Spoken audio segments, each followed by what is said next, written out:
You know, from studying at Caltech to getting a doctorate in economics from Harvard University, you've actually done everything that my mom would be proud if I had done. You're somebody who's aimed to propel India from socialist stagnation to a global power. You're India's ambassador to the International Monetary Fund. You've been there. You navigated from a bipolar world into a multipolar world. And today you're going to be chatting to us about India and the Sudoku of India's growth and economics. I've tried to cover all your books, but there are far too many, sir. It's an honor and a pleasure to be able to welcome you to Rishabh University's I.I.M.U.N's Classroom to Career series. Thank you very much for doing this. Thank you. Thank you. My pleasure. And let me also just quickly introduce someone who's joining us from Rishabh. And you'd be very surprised, sir. He's about 30 years of age, 31 years of age, but he's founding a university. He's founded a university, and he's also going to be joining us for a couple of questions. And he's here, like he said, to listen to you. So that's what all of the students, including him and me, who are going to be students today and going to be listening to you talk about economics. Okay. My first question to you, sir, is clearly from Doon School, Dehradun, all the way to Harvard, you must have been an academically proficient person. You must have excelled at academics. From the myriad of options that you would have had, how did you zero down on the field of economics? Well, I've been through a long process. You know, I started doing science in school, then thought of engineering. I joined IIT Delhi and then left it to do physics in St. Stephens. And after finishing that, I went back to engineering electronics in Caltech. And over there, I decided that maybe at least academic engineering, you know, which really Caltech excels in, which is doing R&D and stuff like that, was not really my cup of tea. And I preferred dealing with human beings, problems of human beings, things connected with human beings. And of course, economics is a mix of kind of mathematics and you know, social human sciences. So that really suited me much better, and therefore I went for my PhD.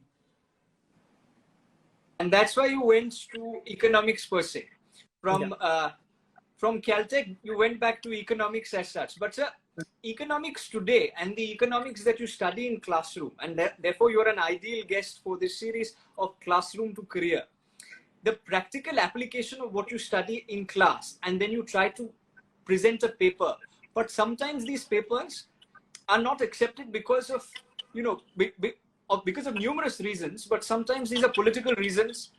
And as an economist who's practically done everything that there is when it comes to the field of economics, does it get frustrating that the academic in you, do you get frustrated that, you know, you presented a great paper, but that paper is not somehow being accepted per se? Well, actually, I, from the beginning, did not want to be an academic in economics. In a way, that is why I abandoned engineering, because really my view was that to be a top engineer, you've got to produce new things, you know, which involves R&D.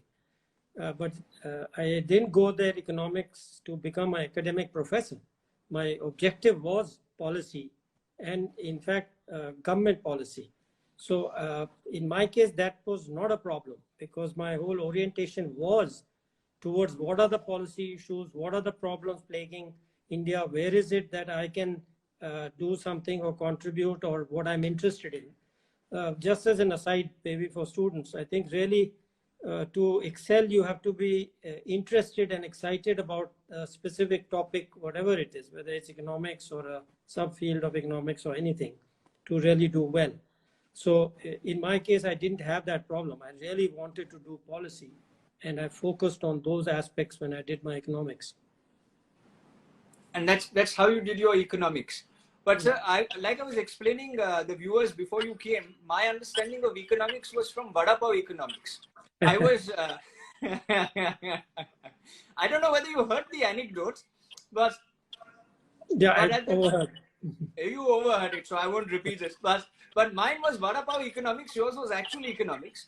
But economics, and to talk about one of the economic issues, and before I get into inflation and before I get into unemployment and things like that, let me just quickly head over to Sahil and ask him one question, with your permission. And that is in terms of, Sahil, you teach economics in the university, and you're strongly bent on having economics as a subject area which is explored from the lens of the past. How important are books such as Arthashastra when it comes to the learning pedagogy that you're trying to build at the university? Thanks. That's a very deep and very interesting question for me.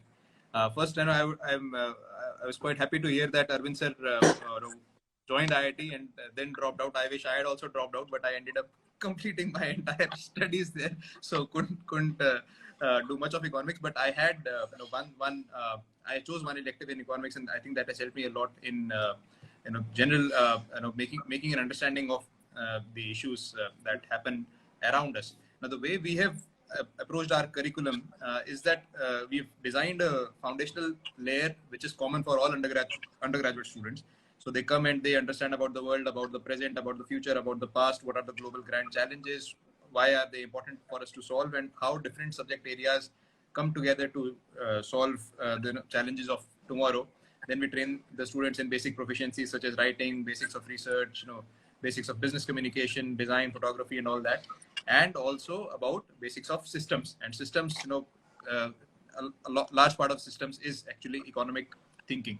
So when it comes to economics, and not just economics, but our general curriculum, because you mentioned Arthashastra, it is actually derived from a knowledge systems approach, where what we do is we look at what are the big issues that humanity is facing, and then what has the distilled human wisdom of so many centuries of the past, not just in India, but globally, has spoken about those issues.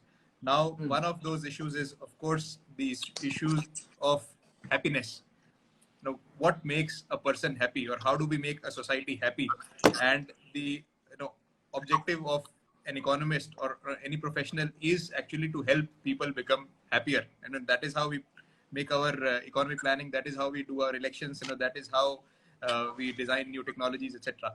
So Arthashastra has this sutra. Chanakya has mentioned this sutra, Arthashastra, that sukhasya moolam dharma, which is happiness rests on the foundation of righteousness, and dharmasya moolam artha, which is very interesting because he's saying that without resources we cannot have righteousness. But what leads to resources? So he says dharmasya moolam rajyam, which is the state, and the state is actually responsible for economic planning. And then what makes a good state is rajasya moolam indriya jaya, which basically means people who can take control of their own senses. Those are the people who can govern well, who can create resources, who can then create righteousness, and that is where they can create happiness. So just this 4-line principle from Chanakya is so interesting when it comes to thinking about economics and curriculum planning, that I feel very excited to be bringing that back to education in contemporary times. So that's super what you're trying to do. Everything boils down to happiness is what I figured. But one of the problems these days, Sahil, is that happiness gets eroded. And let me take this back to Arvind sir. Happiness gets eroded when the inflation increases, sir. Retail inflation, sir, these days is at about 6.1%. And the IMF, which you have served in distinctly, has also come up with figures such as between 4 to 6% of retail inflation going forward. People's savings are being eroded. And of course, it's one thing in terms of talking about India's history and trying to reinvent it and getting it back, and then talking about Arthashastra. But in the current situation, do you think that retail inflation will keep on increasing, and how long will young people have to bear the brunt? Or do you think it's going to be upwards from now? So the answer to that lies in the background. And as everybody knows, the big event of the last 2 years is the pandemic. It is, for India, it's like the once in a century shock, even more than the world wars, actually. It's from the data, I've been looking at data for 70 years. It's the first time I've seen negative GDP growth. So that just tells you how, negative growth of, or a decline in a way, of about 6.5%. I've never seen that in the data before. in my 70 years of life. So you have to appreciate that it's really an exceptional event. So what did it do? What it did was it disrupted supply chains all over the world. Actually, less than I had anticipated in India. I had warned about it a year and a half ago, but actually the disruption was much more abroad. And because of that, the commodity supply chains were affected. Commodity prices, and particularly oil, I'll just come back to that in a minute very quickly, have been disrupted. I mean, for practically for your students, they may think of the so-called COVID zero policy in China. I mean, they have shut down the largest cities in the country, Shanghai and Beijing, are being shut down because they have 1 case, 100 cases of COVID. They just shut them down. So what does that do? That disrupts the supply. People you all must have heard of that China is the factory of the world. I think everybody talks about. So just imagine the factory of the world is shutting down because there are 10 cases here, 100 cases there. They just shut down the whole city. So you can't produce, you can't move. That's just an example of what we mean by supply chain disruption. So disruptions like this, plus now, again, people must have all heard of the Russian invasion of Ukraine, which has led to a huge jump in oil prices. What does that mean? Well, 3 months ago, all of us, including myself, were talking about an average oil price of between around 70%. After the invasion, within a week, the oil prices jumped to 110, 70, 110 and 20. Now they are back at around 100. But even that is a huge increase in prices within a month. So what's the bottom line, right? So there's your answer. Much of this is temporary. Of course, if the Ukraine-Russian war continues for 6 months or a year or 3 years, then the oil price effects may last for a year or two. But otherwise, you could think of them as temporary. We are coming out of the pandemic shock and growth will resume soon. You have some questions on that we can discuss. But in my view, this is a temporary spike and it can be managed. But yes, it's a problem for everybody right now. Right, so you mentioned things about the pandemic, and you mentioned that pandemic and Russia-Ukraine, of course, has led to all of this. But a couple of statistics in terms of, and of course, you're the man of statistics. I'm just simply reading out some research. Is even before the pandemic hit, in terms of unemployment, it was not looking very positive. Today, unemployment rates in the country, in terms of urban areas, have gone up all the way to 9.5%. And not to play devil's advocates, but to ask you this from the economic standpoint, as going forward for young people, are academic professions such as economics something that is going to be a viable option in the future? Or do you think that there's going to be a lesser demand for things such as economics going forward? Given the fact that there is... Yeah. So there's two parts to this question. The second part is probably more interesting for the students, but let me start with the first part. Being, an analyst, if you actually, look at the data from proper surveys, which are called PLFS surveys, actually we had the highest level of job creation in the third quarter of 2019. That is third and fourth quarter, which is like from July to December of 2019. That data is right in front of me, and you are right, nobody quotes it. I've not read it anywhere in the newspapers, nowhere on TV, because nobody wants to look at data which contradicts their narrative. Everybody looks at only the data which supports their own theories and whatever political and ideological point they are trying to make. Well, there's one thing, as you are interested in a human interest part of it, I have always reveled in having a contrarian view, So maybe that's not very good for a career. I wouldn't recommend that to people who want to make a career of economists. But I've been lucky. Let me say that. My signature has always been that if 80% of somebody is saying, I try to look for stuff which contradicts it, basically. Anyway, that's an aside. So coming to the future. So what are the future prospects? Okay, very briefly. We look at three aspects. If you look at, you mentioned several of my books where I been giving projections since 2004. It's right on track. if you look at the projections I gave for India in 2004, of course, they are ups and downs. But if you look at the trend growth, it's right on track, what I've been saying.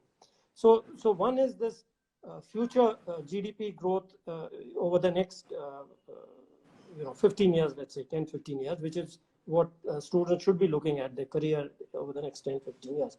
That is good. The second part is banking. The credit system will have to expand to support that GDP. And finally, the stock markets. India will likely become the fifth or higher ranked stock market in the world. These are the three areas where there will be demand for economists. In banks have economists. Stock market, what are called investment banks, those who look at mutual funds, investment, those have demand for economists. So if you look at all these three big sources of demand, actually government is a very small source of demand, frankly. It's these three private areas which will form the bulk of the future demand. And those to me look very good. And I'm speaking from, kind of the formal and semi-formal projection one has done. No, sir, you rightly mentioned that the future is only going to be looking positive, and and as the conversation goes on, more and more people keep joining in because of the kind of insight that you're giving in terms of the field of economics. But let me ask you this: in a country like India, of course, you studied overseas, and then I'll quickly bring in Sahil on one small part that I want to bring him in on as well. But sir, you studied overseas, and when you came back to India, in a country like India, and you've written this paper currently on poverty, where you've written, you've given statistics on poverty. But in India, isn't the larger problem with the field of economics, isn't it that there is instead of statistics on poverty, aren't there, don't we have the poverty of statistics? Don't we not have adequate number of statistics in order to come up with, write papers and come up with actual data which can validate arguments? Because if you see even the census, the last was conducted in 2011, and you look at any of the surveys, they're conducted rather, once in a decade, and then after that, there's no systemic follow-up when it comes to economics per se. Right. So you asked a kind of technical question. So I will jump around to make it a little more interesting for the audience which you have. So let me start with the current thing. You mentioned the census, right? Right. The census was due last year. It was the middle of a pandemic, right? The second wave. Right. I hope everybody remembers and still wears their mask. Let me make a plug. If you're in crowded internal spaces, please, if you're not eating or drinking, keep wearing your mask. This damn thing is going to keep coming back. Okay? So,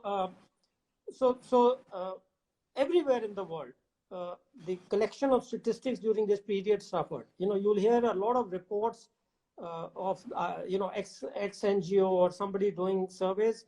I'm sorry if I'm looking at any kind of long-term trend. Those are useless for me because we have no idea how they did it. Some say we did it on phone. They won't tell you. Okay, they'll not tell you. A good, usable data is consistent and comparable. I have no use for data. You tell me in 2018 this happened from one survey, and you tell me something else happened in 2020. I have no way. As an economist, I would not trust and say, oh, this has grown by so much. It has no meaning to me. I'm sorry to say. Okay, as an analyst. But it just gives you some rough idea. If I want to stimulate my intuition, okay, thoda bada hoga, thoda kam hoga, that kind of information you can get from. So that is the current point. So census had to be postponed. It could not be conducted. If somebody had come and said, I want to talk to you, I have responded once before to census type of operation, and you have to sit there for half an hour and answer all kinds of questions. I would not have done it. I would have been afraid of COVID. Okay. You said you wanted it to be a little humorous. That's actually. Yes, no, of course. It's better than my vada pav economics, sir. Right, but let me go backwards now jump. That's what I meant, jump, and then I'll come to the middle where you have some substance. Okay, so let me go to the 60s. We were one of the first countries in the world after the US, and I mean first in the world, not just among developing countries, to start proper NSS surveys, national sample surveys. Okay, so we were way ahead of everybody. Okay, we were kind of second to US for a long time. So something happened in the middle. I think we did fall behind. We didn't make progress. We kept correcting the same stuff, maybe adding one little thing here and there. So yes, I think as of the 2019, we had fallen behind. We had, for example, most countries now use very careful surveys of investment to get to define their investment part of their GDP. We still follow the old methods. So yes, there is a problem. We have not added new statistics to our toolbook, and we should certainly do that. No, there is a problem, and I'm glad you accepted the fact that there is a problem, and a lot of the problem. I'm not blaming governments this or past. I think they've done as much as they can do. Of course, there's much more that people say that they can keep doing. But let me just get Sahil in on this, because a lot of academia gets impacted by politics. The chancellor of your university is also Suresh Prabhu, actually is a politician. So like I've seen some of the universities like Ashoka and a few others, not to name everyone, who cry of political interference when it comes to academia. Do you think that this is something that is the order of the day, that when you have to teach economics, you have to run it by governments and only then can you teach it? Or is that just peddling a narrative in that sense, and there is not much interference when it comes to preparing curriculum and learning pedagogies? Yeah, so of course there is no interference. In fact, the university system in India that way is quite advanced, where especially the private universities, because we don't depend on any government money or any government involvement in our governance or day-to-day administration whatsoever. But on the other hand, I feel that especially in a subject like economics, it is the responsibility of an academic institution to work very closely with the state, because ultimately the purpose of economics is to create a better state and a robust society, and that is where economists can contribute. So even if the government is not interfering in the curriculum, I think as an institution we would like to go to policymakers, to political leaders, to bureaucrats, to the finance minister, and understand what are the challenges that they foresee in the future and what kind of economists would they like to train, and then bring in those principles into our curriculum. That is the approach that we would take. So that whatever we are teaching is more and more relevant. So what you're basically saying is that you would rather take the advice and the counsel of those who are currently policymakers and try to develop a curriculum so that students actually understand how the country should be going forward from the perspective of what the current policymakers would like it to be. Am I correct in understanding that? Correct. Correct, super. But Arvind sir, this is what I wanted to ask you actually, and let me bring you in on this, because you are one of those few people, and I'm going to quote from your Twitter account. So bear with me. One side wants to destroy India to save it from Modi Hindutva. The other side wants to save Indic civilization by destroying India's unity. I would say I would stay with the middle path attributed to the wisdom of Gautam Buddha. Now, sir, this is excellent when it comes to listening to this as a quote, or when you're reading this as a quote. But the practical application of this, sir, and I have utmost regard for the current RBI governor. He's done a fantastic job with many of the things that he's been designated to do. But he's an MA in international in history, and he's been given the plum position of an RBI governor. I'm not commenting on the appointment. All I'm simply asking is that as you go up in the food chain of appointments when it comes to Delhi, does the academic freedom of putting your views together and presenting to government decrease as you increase up that government ladder? So, yeah, that's a very tough question, and varies across the world over time and place. Yeah, it all depends. It depends on what you mean by top level. There are top levels and there are levels. If you start the top level from secretary up, okay. Right. I think the secretary's posts, and here I have no problem giving you insider information because it's 10, 12 years old. Yes, I think there is definitely a process of at least weeding out people who are seen to or seem to have worked for the opposition party government. And this I've seen. Remember, I retired from government in, 2009 or something, right? That's 13 years ago. But I doubt it's changed very much, I mean, frankly. So, and there's clearly a search to look for people who are positively inclined toward the ruling party. And remember, during my period in the last 10 years at the high level, because I was CA, so I was not affected by this proposition, but it still popped up every once in a while, I should say. But there it is different. So that level, that's actually different. We can come to that if you want to. So basically, at that level, there is definitely, I work for 5 governments, and it's very visible in every single one of those governments, okay? Now, the question is above that level, okay, where you're not talking about the regular administration, but something above it. There it is very personalized. It all depends on the leader. What does he want? Does he really want? Is it a facade that he wants a well-qualified person? Does he want a nice person who pleases everybody, not just himself, but pleases everybody? Does he want a politician? I've, in planning commission, I've had all those kind of deputy chairman. I've served in half my career in planning commission, half in finance ministry, and have had all this. So it all depends on the leader. Do they want a professional who will produce, outstanding economy to the extent, obviously, of the limitations of the institution? Do you want a politician who will deal with the states? Do you want a nice guy who will smile and keep everybody happy? I mean, it all depends. But I'd fit in the third category. I'd volunteer for the third category. But I'm only on a jovial note. What I must ask Sahil this, considering the fact that he's trying to build a culture of people studying economics at his university, and these are the more academic fields that you're trying to propagate. You've selected a few disciplines and you've put economics in the mix. You could have very well gone for a science-based university and then chosen to focus on streams such as economics. Why so, Sahil? Actually, thanks for that question, Rishabh. Hearing from Dr. Virmani also, if we look at the implications of economics, they're huge. And as a university, we are not a science-based university or a management-based university. We are more of a impact-based university. And when I say impact, we measure our success by the kind of public impact we can create. And there, topics like economics play a huge role. Now, the way we have designed our curriculum is, it's not just, economics, of course, in a traditional sense, it's a highly academic subject.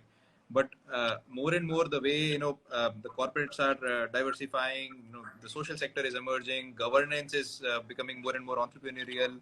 There is a rise of the startup economy. What we are realizing is that young graduates, who are seeking great careers, they need to be multidisciplinary and interdisciplinary in their thinking. And the way we have designed our economics curriculum is, keeping that in mind, that as an economist, you not only study just 120 credits of economics, but you also take some credits from healthcare, and understand the intersection of economics and healthcare. In fact, one of our faculty members is a healthcare economist from Yale. The other subject that we have is entrepreneurship. Of course, economics is kind of a tool to enhance entrepreneurship in the country. Another topic that we have is design. Now, design and economics seemingly, they look very unrelated to each other. But if we look at design as just as making a piece of furniture, we think that it has no relation with economics. But if you also look at design as a process of service delivery, we realize that economists can make great use of design principles to make their policies, getting adapted much better. So that is the kind of interdisciplinary thinking we are putting up in economics. Are you saying something? So what you're saying, basically, there's economics in everything that you do in life. And that's why I'm glad that we had somebody like Arvind Virmani, sir, starting the Classroom to Career series, because your insights, especially the one that you gave in the last, and we've run out of time, but the one that you gave in, the one that you mentioned towards the end, where you spoke about, your time in the establishment, how the establishment views, economics and appointments in bureaucracy. That's also very, very useful for all the parents who are going to hear this conversation, sir, because they will want their children to do as well as you have. but I don't know how many will have the spine in order to write what you have and pin it up on your Twitter, for which I must commend you. But before I let both of you go, and more specifically Arvind sir, I want to ask you a small rapid fire. Whatever comes to your mind, sir, it's nothing, like you've already understood that this is a conversation for Gen Z and less for Lutyens Delhi. So, which is why I want to ask you this question. Whatever comes to your mind when I say the following words, right, sir? When I say economics, what's the first thought that comes to your mind? Recovery. Great. When I say sir, recovery that's about to happen or recovery that should have happened? Recovery which is happening. Because I'm involved in day-to-day macroeconomics, so that's the thing I think of. That's the word which comes to my mind. When I say Prime Minister Narendra Modi, what's the first thought that, sir, comes to your mind? Prime Minister, I think the thought which comes to my mind is his beard and jacket.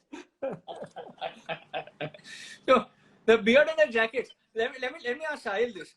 Sahil, when I say Prime Minister Manmohan Singh, Peace. peace. That is very, very true. The most peaceful man, most calm man. When I say the word youth, sir, Arvind sir, when I say youth, what's the first thought that comes to your mind? Well, the youth, yeah, I mean, actually, I hope you don't mind, but I don't think of youth as academic. They seem to be more, which is a good thing, given our history of socialism. They seem to be more for profits and advancement is what comes to mind, frankly, nowadays. So, and you're seeing that, which is a good change from the old days when everybody thought job mil jaye, government mein kaam kare and all that. So, in a way, it's a pendulum. It swings. Maybe it's swung a little this side, but I think it needs to stay there a little while. Yeah. And probably a lot of young people, like I told you and encourage you to join the Instagram with no particular ulterior motive, are big fans of the book Social Stagnation and how you want to the socialist stagnation and how you want to move it from there. But right. But let me also ask you, when I say the word role model,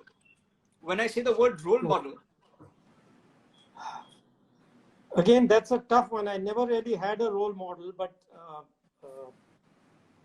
really, the one person I learned the most was by reading Gandhiji. Yeah. But that doesn't mean well, okay, that needs a little bit of explanation. It's not what he preached or what he's famous for, peace and love and all that, but the attitude of learning from experience.